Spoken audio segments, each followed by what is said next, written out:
بہت کچھ تقسیم ہند کے بعد جو کچھ ہوا ان ہولناکیوں پہ بہت سا ادب تخلیق ہوا اور بڑا پر اثر تھا وہ.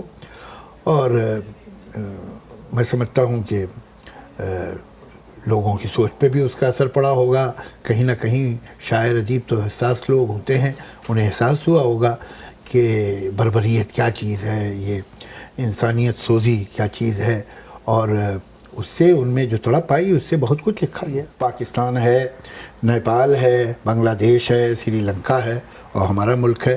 یہ ایک ایسا وقت آیا کہ جب وہ اپنی کامن مارکیٹ ڈیولپ کرے. آپ ذرا دیکھیے 1945 میں ختم ہوئی تھی جنگ عظیم, جہاں یہ ممالک ایک دوسرے کو تباہ کر رہے تھے, ایک دوسرے کے شہروں پہ بم پھینک رہے تھے. آج ان کی کامن مارکیٹ ہے. 1947 میں ہم آپ الگ ہوئے تھے اور آج تک وہیں کھڑے ہیں, بلکہ شاید اس سے بھی تھوڑے پیچھے چلے گئے ہوں. تو یہ تو ایک بڑی افسوسناک بات ہے کہ آج جو کنونشنل ویپنز ہیں اس کی سب سے بڑی مارکیٹ جنوبی ایشیا ہے. امن کی آشا شروع ہوئی, دونوں ممالک کے میڈیا نے ایک کام کا آغاز کیا, تو سمجھتے ہیں کبھی یقین ہوگا اس آشا پہ؟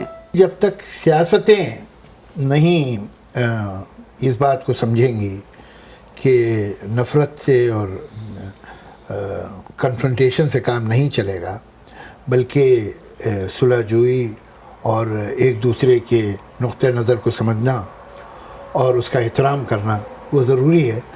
اور جب تک تجارتی رشتے نہیں بنیں گے تب تک یہ مسئلہ حل نہیں ہو سکتا. تمام کلچرل ایکسچینج ایک غلط سیاستدان, ایک غلط حکمراں ایک پل میں ختم کر سکتا ہے. یہ سارے پل ٹوٹ جاتے ہیں.